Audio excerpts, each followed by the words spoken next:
Hello, everyone, and welcome to episode number 3 of the Empowering Nurses podcast.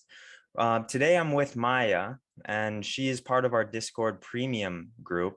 And unfortunately, today Eunice couldn't be with us, but we're here going on with the podcast anyways. So, welcome, Maya. I'm really glad to have you. You've been a really big part of our Discord membership, and so I'm glad to have you. So, to begin, can you tell me who you are and kind of a little backstory? Hi everyone. My name is Maya. I go to Howard University, which is an HBCU, so it's a historically Black college, if you guys don't know. And I'm a part of their traditional BSN program, so that's 4 years. And then there's like a lower division section, then you apply into the upper division for your last 2 years. As for me, I'm fine. I mean, I like school. I'm a really anxious person, so like that doesn't really help with becoming a nurse. I've been working through it. I just like it. Great. And so you said it's a BSN. Did you have like before getting in, did you kind of have like pre-nursing classes and then you would apply? Is that how it worked? Um, yes. So like the prerequisites, like your English and your math classes and all that Right. stuff. And then so for applying, how did that did you have like an interview process or how did that Yeah, work? so they would release the applications in the winter time of like your sophomore year. And then the application included an essay, like a personal statement, like background check and all that stuff. Um, and then they would schedule you for an interview and they'd ask you questions like, oh, like, why do you want to be a nurse? Like, how do you work through problems? How do you handle stress? Like, how's your time management? Mhm. Uh, So personally for me, we didn't have interviews and I hear a lot about students who do have interviews and they kind of I guess they kind of get nervous about it because I mean a lot of us are anxious people, yeah. including myself and you. So can you talk a little bit about the interview? Do you have any tips for the interview process? Yeah, so because my sophomore year, that was in 2020, so that was when like COVID happened, Yeah, like yeah. a huge thing. So um earlier in the year, I was preparing for an in-person interview, and then they said, "Oh, let's go home for 2 weeks," and the 2 weeks turned into indefinitely. Yeah. And then it switched to an online interview, which I don't know if that made me more or less nervous, but Mhm. it's definitely was different when I was preparing for it. I had a mentor at the time. So she had already, and she was a senior, so she had let me know like some tips and stuff. So that was really helpful. It was mainly things like make sure you look presentable. Like I know, like it's always like, oh, once you start nursing, then you can kind of wear what you want, but like it's Mhm. important to kind of maintain that traditionally professional thing, like at first, and like in my opinion. Yeah. Um, just to show the best side of yourself and then just be completely honest and like genuine with how you feel. Like if you fail the class, then like tell them why, like what happened and all that stuff, just so they can understand you better. Yeah, and if I could give a couple tips over the years, what I've found for interviews, I think one of the most important things, yeah, dressing nice. It's super important. I think making sure that your first impression is great is a huge thing. First impression is unfortunately it's everything, right? It's the first picture Yeah. people have of you in their brain. And then also one little thing that has always like I think set me above and beyond the rest is I always send a handwritten thank you note to people. Oh, That's well, that's a really good idea. I yeah, didn't think about that. yeah. A lot of that's kind of phased out with email and stuff like that. But I think especially with the older professors, they really appreciate Yeah. it. So that's something I make sure I do. Like for example, about a week ago, I went to University of Pennsylvania to look at the school and to meet with professors and stuff like that.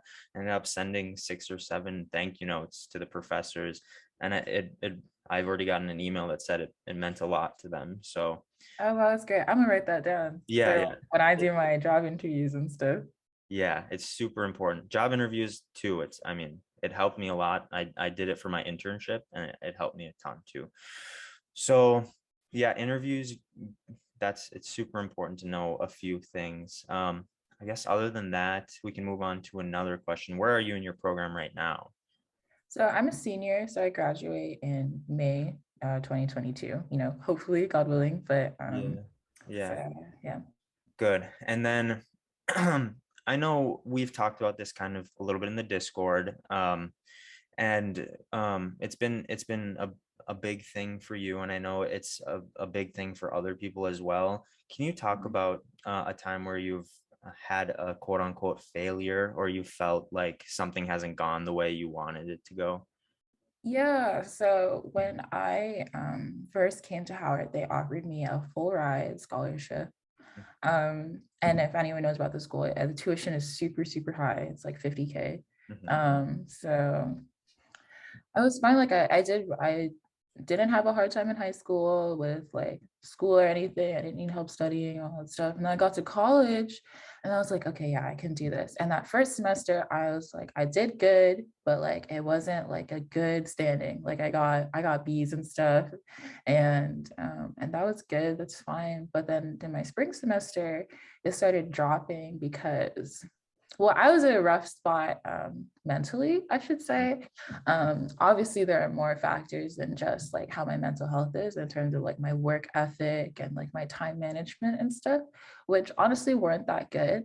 Um, but that coupled with how I was doing like in my brain, it was like I would do something wrong and like I wouldn't get the grade and I'd be like, okay, I can do better. But then I wouldn't do better. And then that really like discouraged me. So the way my scholarship worked was that there was no appeal process at all. And I had to maintain a 3.5 and I had a 3.4. Mhm. Um, and I was just so sad. And I was stressed because I was like, oh, like, I don't know what I'm gonna do. Like my family was disappointed. Like it was hard to talk to them about kind of stuff. So, I asked my friends because they were a lot more supportive. And obviously they're in college now. So like they have a little more perspective about how like school works and stuff as students. So they're really supportive of me. Eventually, because like it wasn't like I had a bad GPA, just wasn't the No, GPA for not my at all. scholarship. Yeah. So I still got grants afterwards, which was really nice. That helped me pay for school. But no, I was doing anything. I was searching all kinds of scholarships over the summer. Like I joined ROTC to like try to get a scholarship. And then I was like, oh, maybe ROTC with nursing wouldn't be such a good idea. um, but now my family is definitely paying more than they thought they would for my school. And I'm really grateful. So once I graduate and start working, I'm gonna find a way to help them kind of pay them back for all the support that they've been giving and That stuff. yeah, that's amazing. I know so many people can relate to you, and even I mean you and I have can relate in that manner too, because you know after leaving the ICU, it was horrible. I mean, my family was like, what are you doing? Why are you changing course on this path that you were so determined for the last 4 years? They were like, why would you ever do this? You're making good money. Why would you quit a job that's, you have benefits, you have great pay, you're at a big university, you have everything going for you. Why would you change something? And I do kind of think it's cultural. I come from a immigrant background, Yeah, me too. and yeah, and so it's a cultural thing that parents don't want to see their kids fail, and they also don't want other people to know that their kids fail. At Mhm. least that was my thing personally. My dad did not want me to fail. Failing is not an option. He didn't fail, so why would I fail, kind of thing. And to me personally, it didn't feel like I was failing, but to everyone else it did, right? To me, it felt like I was actually doing the right thing. I was stepping back as a 22-year-old nurse, and I was saying, hey, this is not failure for me. I'm changing my direction. Mhm. And that's okay. I'm 22 years old. We have 40, I mean, hopefully not more than 40 years left of work. Yeah. So why not change something now when I have the opportunity and there's not too much financial risks involved? I don't have a family. I don't have too many things tying me down right now. So why not change my path, especially if, the ICU was causing me such trauma as it was. Again, I can talk about this on another podcast, but yeah, there's a lot of things. I know even the fact that you got your scholarship taken away, that's traumatizing. Like that is horribly Yeah, traumatizing. honestly, like, but like you were saying with change and how that can, there are like good and bad things with that. Yeah. It was definitely like, I hate to say it, it was definitely like an eye opener for me. Mhm. Like it was a big shock because I was the type of student where like getting academic like what's the word, like achievements and stuff, Yeah. was it was very easy for me. Like I didn't have to work that hard. Like, I hate saying, I'm sorry, this sounds but like I didn't have to work that hard.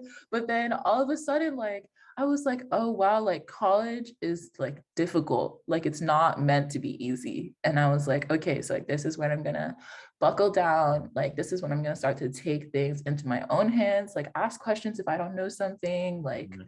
explore my resources instead of just like going with the flow. So it definitely made me more accountable for my own actions. And speaking to that, I can't tell you, in my nursing class, we had, oh my gosh, we had like 4 or 5 valedictorians from their high school, right? And Mhm. then they'd come to college and they'd be what is this? Why am I doing so bad? Like why is everything so difficult and so different than high school? And I mean, it's a huge thing. You have to adapt and be resilient. And I want to come back to the word resilient because I think that's something that you've shown a lot of, right? Resiliency. But being in college is so much different than high school, and you have to be able to adapt to it. And if you don't, then unfortunately there are consequences, right? Yeah. If there's one thing nursing school is, it's humbling for real. Because like you could like right before the test, you could be like on it with all the knowledge and everything you're supposed to know. And then you get that grade and it's like a 63. And you're like, oh man. And then you're like, okay, you just gotta pick yourself up and like keep going to the next one and stuff. Yeah. And the thing about picking yourself up and going on to the next one, the next one is like a week later, right? Because we have Exactly. tests Yeah. every week. So it's like no break. And if you start to get on this trend of bad test scores and not keeping up and stuff, it's just endless. It's endless, really. So there's another difficult part of your program that you wanted to share, right? Yeah. So I wanted to bring up how like sometimes as students, and even when we start working, you're gonna have issues with like your leadership and like administration and stuff. And I know for us, I don't know if you've heard of what was going on with Howard in the news at all, Yeah. um, but that's on a bigger level. But I know for my program, sometimes we have issues with like us not receiving the resources that we feel that we need and all that stuff. And that can happen anywhere really. But something as simple as like some of the juniors not having some of their books that were promised to them and stuff. And I'm just like, and they're like, oh, we're failing. Like, we don't have these books. Like, it's hard and all that stuff. And I'm like, Yeah. oh, okay, like, okay, that's the problem. The problem is there. Okay, like, what are we gonna do about it? You know? So I'm just like, people are here to help you. Like, ask your upperclassmen, ask someone for help, kind of thing. And advocate for yourself. Like, don't be afraid to like just keep asking for things and Mhm. stuff because, but it's hard to balance like that whole like advocating for yourself and like maintaining that professional boundary, you Super know? difficult. So it's super difficult. And I think one thing I did that may be annoying to the professors, but I would be so annoying to the professors. Like I would That's ask them really good. tons of questions. Um, and for me, I was in a smaller school, right? I was in a University of Wisconsin smaller school. And it's still a great school, but like we had more opportunities to be one-on-one with professors. And I would just bother them. And there are some professors that are like, no, stay away from me, like that's too many questions, that's too deep. Like I don't want to go too deep with certain topics because you only need to know this set of stuff, this set of Mhm. knowledge. But other professors appreciated it, and even one of my recommendation letters was like, he goes deep into knowledge and deeper than sometimes he needs to, but you want to find deeper knowledge. And so, Yeah, yeah, advocating for yourself, making sure professors are doing what they're supposed to be doing. I yeah, actually just, exactly. yeah, I recently just talked to one of the students, And I was like, you know, the professors are getting paid for you to bother them. Like that's their job. They're getting paid. And at these big universities, they're not getting paid 60, $70,000. They're getting paid 150, 200K to do their job. And if it was me and I'm paying them whatever I'm paying them for tuition, like Exactly. unfortunately, you're working for me, Yeah, right? exactly. They're here on our money, which is kind of unfortunate to say, but um, because it's stuff as little as like, oh, like why is like I also have like kind of a small program. There's probably only like 40 of us maybe. Okay. But like stuff like, oh, like this professor's exam is on the same day as this one. Oh, can you move it? Because like we can't do that on the same day. And they're Mhm. like, oh, I don't know. And then they say yes, which is surprising. But it's like, the worst thing they can tell you is no, like after you ask for things. So Exactly. I 100% agree. That's something I live by. Worst thing they can say is no. And a lot of the times the answer is no, but why not ask, right? mhm. So, okay, can you tell me now that we're going to move off of the kind of downer stuff, but can you tell me a most enjoyable part? Yeah, honestly, um, I picked nursing because I liked how versatile it was. So like Mhm. once you graduate, like you don't pick a specialty and you have to stay in that specialty. Like if you would, if you went to like med school or like other health professional programs. Mhm. So that was really cool to me, like being able to just try new things all the time because I like learning new things a lot. So like it's like every day, like you go to clinical or even after like you graduate, like things are just gonna keep being new. Like I don't want to stay stagnant, and that's what I love about it so much. Right. So then I guess we can kind of jump into like what do you want to do in your future? Like, do you have an idea right now of what you want to do? Yeah. So right now, I'm interested in becoming an ICU nurse. Mhm. But ultimately, I want to be a professor. That's like my main goal. Great.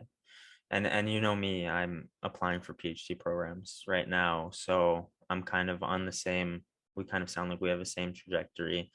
So yeah, I really do love teaching students, and you seem like you have a similar personality.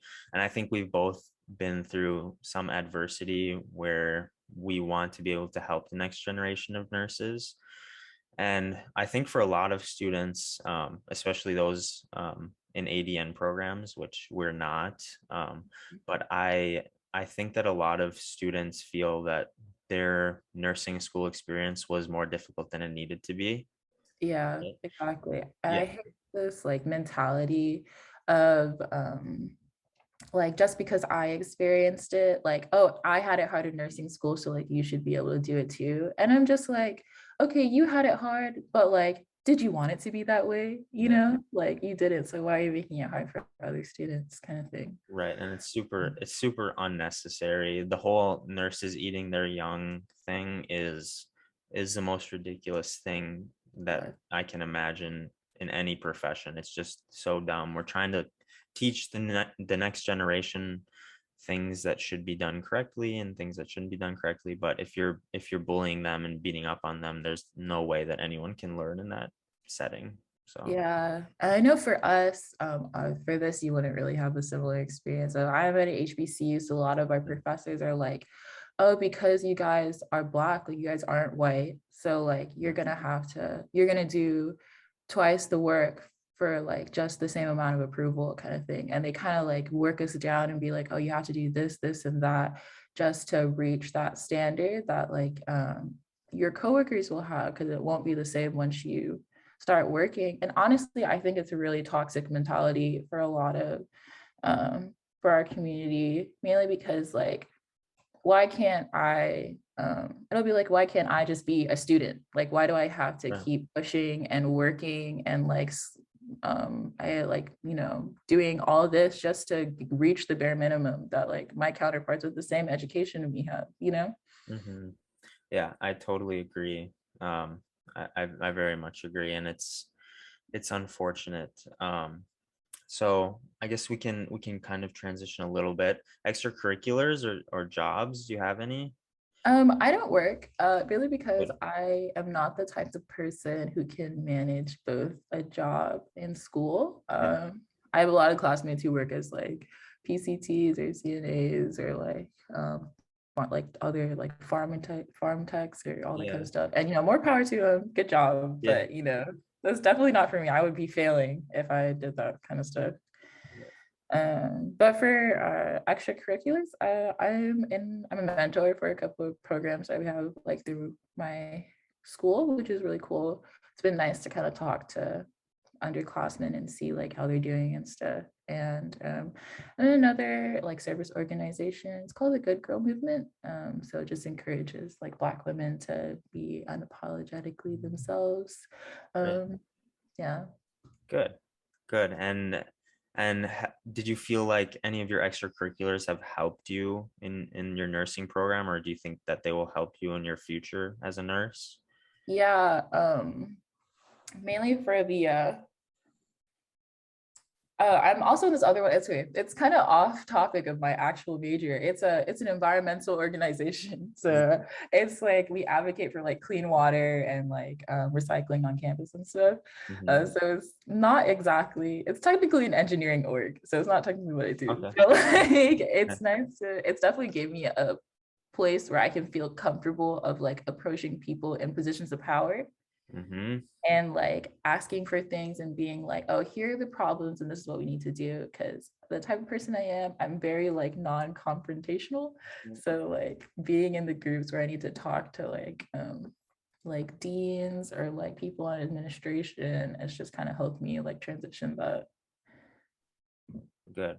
So yeah, it sounds like you're advocating, right? Number one. So it's a great skill to have as a nurse. And then kind of like policy change kind of thing. Like you're going. Yeah, I always thought that stuff was really interesting. I'm taking health policy right now, and like Yeah. it's kind of crazy. I didn't realize nurses could be so involved in Oh, politics and stuff. Yeah. yeah. Yeah. Health policy for nurses is an incredible way to change things. And a lot of the time, problems in our community and problems in our healthcare system, you can go out and try and change things. You can go out and try and do like free clinics, for example, public health nurses. You can try and go do that, and it will help a ton of people. It'll help a ton of people.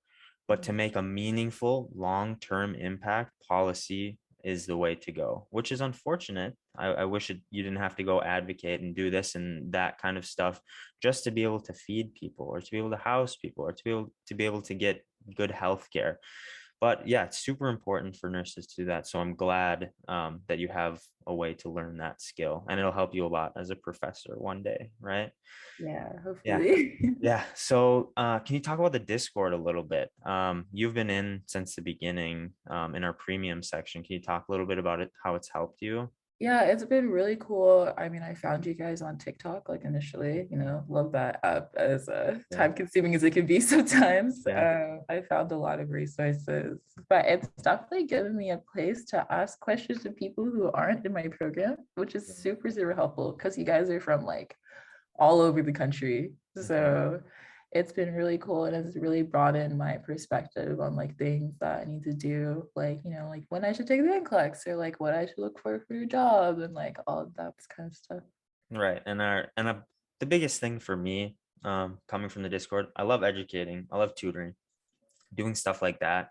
But instilling confidence in the students is more important, and focusing on the mental health aspect of things is more Yeah. important to me, because school doesn't, I mean, most schools don't do that. My program didn't do that. I don't think many programs do, right? No, it's definitely helped mainly because it feels a little more anonymous than like your own Yes. program. Yeah. So personally, that really helped me. I don't have my like real name on there and stuff, but Yeah. like, um, because in your program it's very competitive. So it's like, oh, you let someone know that like you're having a hard time and you don't know if they're gonna respond with like a really kind of Yeah. low, like a Low kind of blow kind of yeah, thing. low blow, like, oh, that's crazy. Like I got an A. And I feel like, oh wow, that's nice.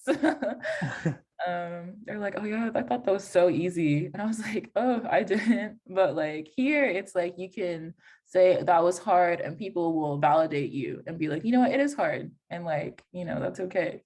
Good. I'm glad. That's my perfect ideal picture of what the Discord is and how it can help people. Yeah. So I guess we can kind of wrap things up. Can you tell the listeners any other piece of advices that you have? Any specific piece of advice? Yeah, I just want to say to like, again, don't be afraid to ask for things that you feel like you deserve to get, whether that's like a break or like resources that you need. Because again, the worst thing they can tell you is no. And like when I lost my scholarship, I was really afraid to ask for help from my professors when I knew that like I needed to go to um like I need to go to a counseling service. I didn't know where to go. I didn't know where, I didn't know it was free. Like I didn't know my options and stuff. So like ask questions if you don't know something. Yeah. And Great. there are people who are there to help you. They just need to know that you need help.